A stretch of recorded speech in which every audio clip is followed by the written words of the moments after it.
here we were looking forward to getting married, and we had finally found each other. And, I wanted to be a good wife to him, and I wanted us to have a fun, adventurous, life and do things and just what anybody expects. And it didn't go that way. And I felt guilt.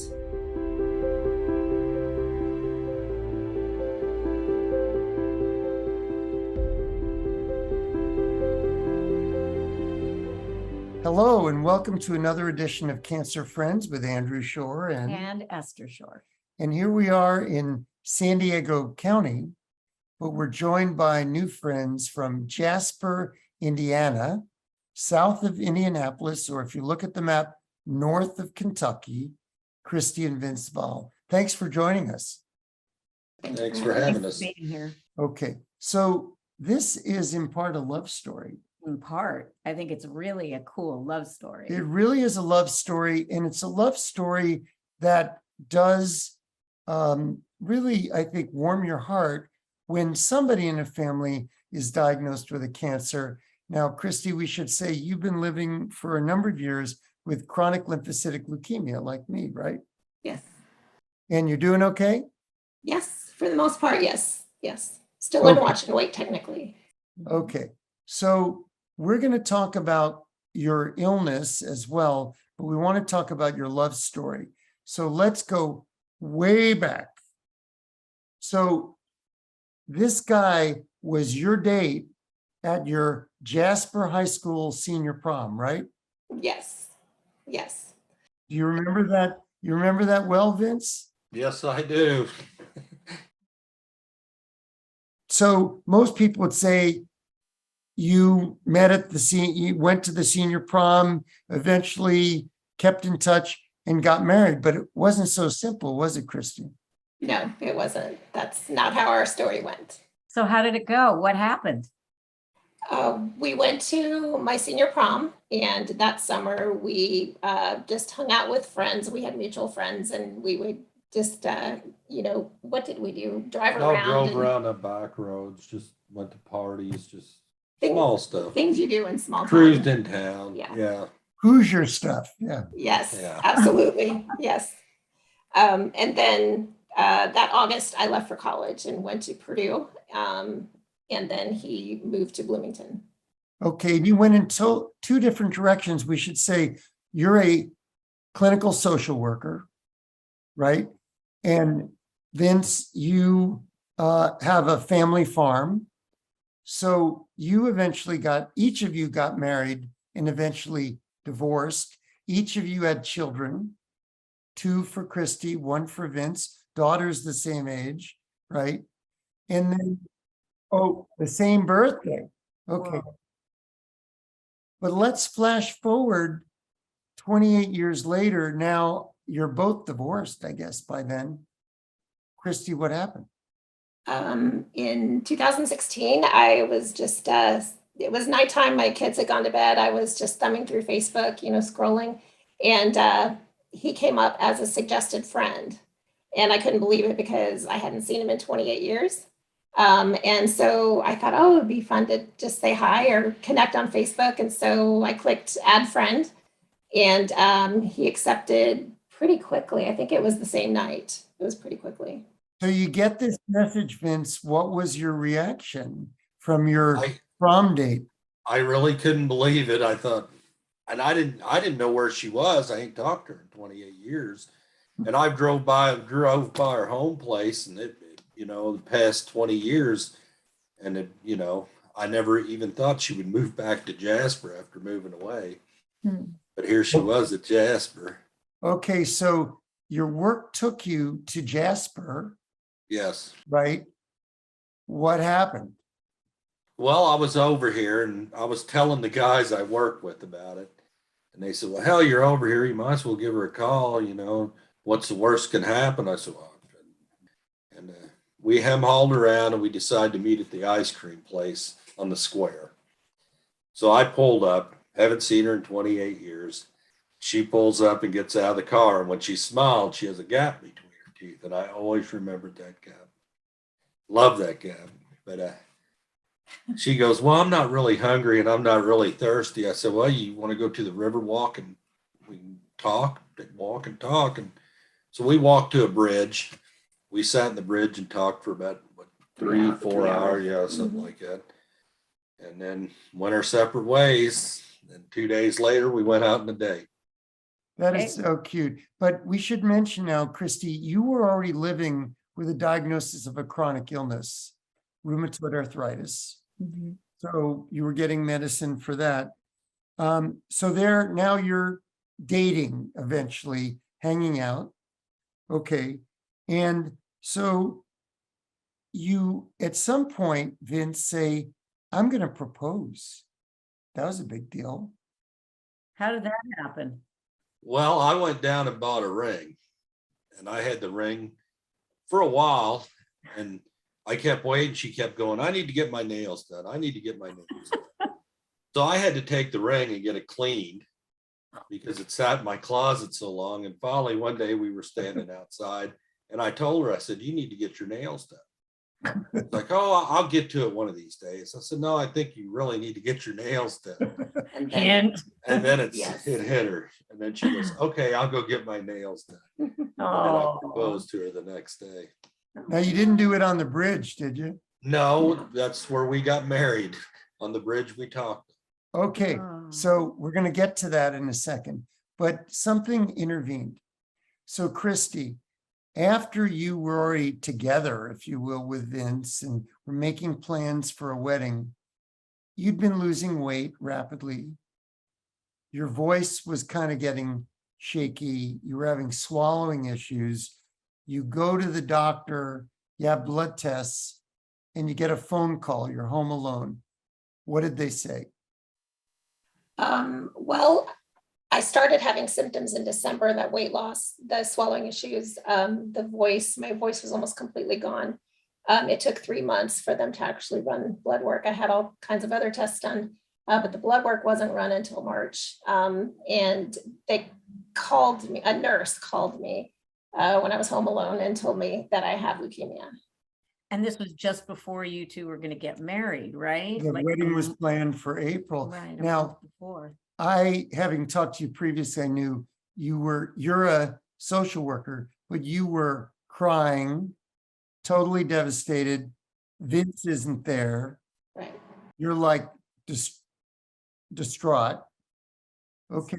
So Vince, on your side, here's the woman who you're supposed to marry in a month, whatever, and the next month, and she's diagnosed with cancer with an uncertain future. Some people, not everybody would go through with it. Tell me about your line of thinking. No, everybody's future is uncertain. Nobody sees it that way. But you know, we were done committed. We were dating. We were going to get married. We had it planned. You know, and I always tell people I'm too fat to run, so I just stay there and take it. You know, but she needed support. I loved her. I was hoping if the same thing happened to me, she would do the same thing I was. So that's love. Christy, did you have any doubt about whether he would want to continue? No, I didn't have any doubt about him continuing. I felt bad. I felt guilty that here we were looking forward to getting married and we had finally found each other. And, you know, I wanted to be a good wife to him and I wanted us to have a fun, adventurous, you know, life and do things and just what anybody expects. And it didn't go that way. And I felt guilt. So how did you get past that? I mean, that's an understandable feeling, you know, because I guess individuals always have this vision of what it's going to look like and what we're going to do. And it sounds like Vince had already made peace that, okay, this is a curveball and it's going to go the way it's going to go because you love each other. So you're still married and you have a life together. How did you get past how you were feeling? I think him, you know, he was there, every single day, and he never, ever made me feel like he went through with the marriage because he felt a sense of obligation or anything like that. I mean, he acted the day after I was diagnosed the exact same way he acted towards me every day before that. He was there for every appointment. I was very sick at that time, and I had lots of procedures that were scary and uncomfortable. And he was there took off work, never batted an eye. And then I also had the support of my kids, and it was, that's how I got through. Mhm. Now, there's one other part of Thank the you. story I think we should tell our friends who are watching, and that is Christy's first husband, the father of her 2 children, became sick with cancer as well, advanced colon cancer, Mm. after these guys were married. And you still were, of course, in touch with him. And I understand you also knew him, Vince. And so you wanted to support him, Christy. And Vince, you wanted to support Christy as she supported her ex-husband, the father of her children. That was and another. her kids. I was supporting her kids too, you know. It's just he was a nice guy. I never had any trouble with him. We talked. He would come over, we'd talk, and he just run into bad luck. And he had no family around here that I knew of, except his 2 kids. So He actually was at our wedding. He came to our wedding. Whoa. Whoa. So I have a question. You have 3 kids between you who have gone through this journey with the 2 of you. I'm just curious, how old were they when all this was happening, and what was their role in supporting? My son was 16 when I was diagnosed. My daughter was about to turn 14. And his daughter is the same age as my son, so she was about to turn 16 at that time. They all, I think, handled it pretty gracefully. My kids, we were very honest with them because they had already been through something very similar to this with their father. They watched him get diagnosed, and he had multiple major surgeries that we would travel to Indianapolis for. They were very well versed in sleeping in waiting rooms and, just being through all of those types of things. And I knew that I couldn't hide it from them, even if I wanted to, because I was losing about 7 pounds a week. It was very clear, very obvious. I couldn't talk. I was very clearly sick. And so there was no way to hide that from them. So, but they are strong. Kids are so much more resilient than I think we give them credit for. I think that's, well, there was a stint that she had to stay in the hospital, and Greg would come and visit, because he was feeling better. But she called me from work, and then I was working till like 8, 9 o'clock at night. And she called me, and she finally couldn't take it anymore. And every time she tells me, she said, I need to go to the ER. I always tell her, you're going to talk about it for 2 days and go anyway. You might as well go, But she called me at work, and she goes, I'm going to the ER. And I said, I'll be home in an hour. And I hung up the phone. We shut everything down. And I called my boss, or the owner of the company. And I said, my wife's going into the emergency room. I'll be back when she gets out of the hospital. And it was 9 days she was in there. But Greg would come and see her and come and talk to me while she was in there, and bring the kids sometimes. So, he supported her, she supported him. And, I'm just here. It's just a fact of life for me. This stuff's going to happen to everyone. Well, you say you're just here, but Vince, you impressed me as sort of be a rock. You're an impressive in guy. all this, right, Christy? He Definitely. is. Definitely, yes. Well, Yeah. I don't get excited about too much. So, this is just a fact of life. It happens, I grew up on the farm. There's life and death. And that's pretty much it. There's no. So let me ask you guys. So Christy, your CLL seems to be pretty well controlled now, right? Your RA is pretty well controlled, right? Yeah. So how do you 2 see the future? Let's start with you, Christy. I think I would have a more clear answer if it wasn't for COVID. Because being immune suppressed, I'm isolated, so I can't really we used to, actually the very last social event I was at his surprise birthday party in February of 2020. He's a leap day baby. And so he only has a birthday every 4 years. So we threw him a surprise birthday party because You look much younger because so that was the last social event we went to. But we used to go out to eat every Saturday. We would, just do the normal couple things and things with our kids. So it's really hard to predict what the future looks like as far as that type of thing, because we're so isolated. I mean, he stays relatively isolated because of me too. He goes to work and things, but it's, I find it more difficult these days to predict what the future is. but you're hopeful. Hopeful, yes. And you adapt, we adapt. We've adapted as much as we can, and we try to do as many things as we can safely. But yeah. Vince, what about you? What about you? Well, the future is what it is. I mean, we're going to be together through it all, but like now we're trying to get a house built out in the country because she's isolated, so she might as well be able to go outside and see the country, and just live and do whatever we can. Once the COVID clears up, maybe we'll go on trips and have a good time. I mean, we missed 28 years of the good times, so we might as well have them now. There's one other area I just wanted to cover, and that is getting support.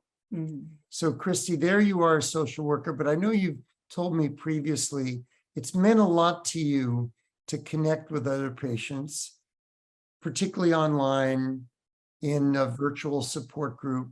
So I'm sure a lot of these people will hear your love story. It'll make them feel great. Why do you think it's so important for people to seek out support? First, of course, from a close relationship like you have with Vince, but also even people who may be far away.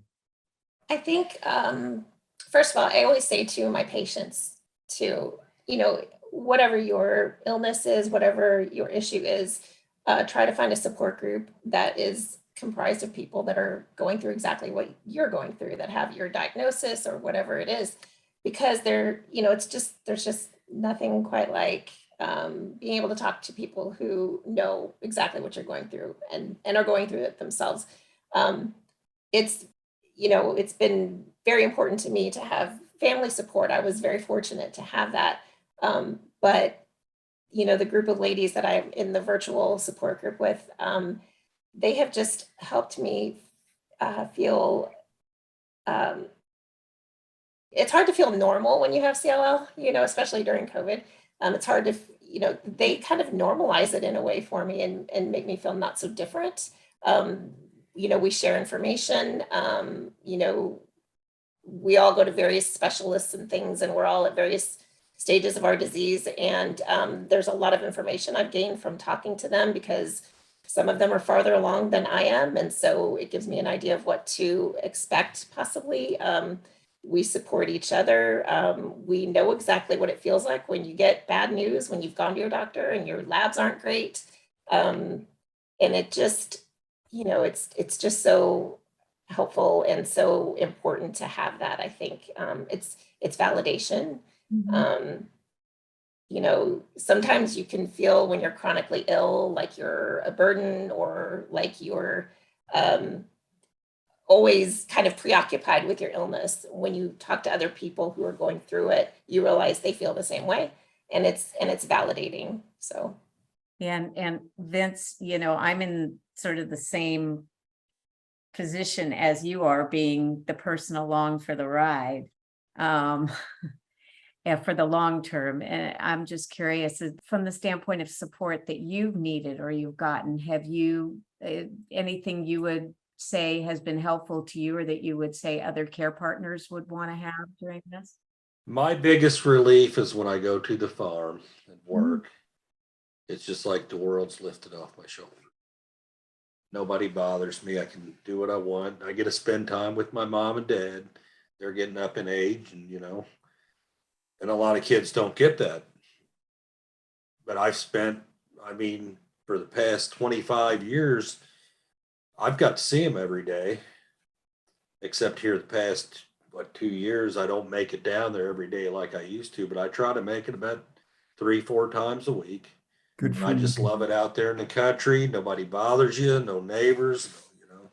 And my mom and dad got a little dog. That's kind of That's kind your of my feeling. support There world. she's- Yeah, just I got friends. My friends, they, you know, when this all first started, they're like, man, you could have ran. I said, yeah, but you know me. I said, I like to take the difficult path.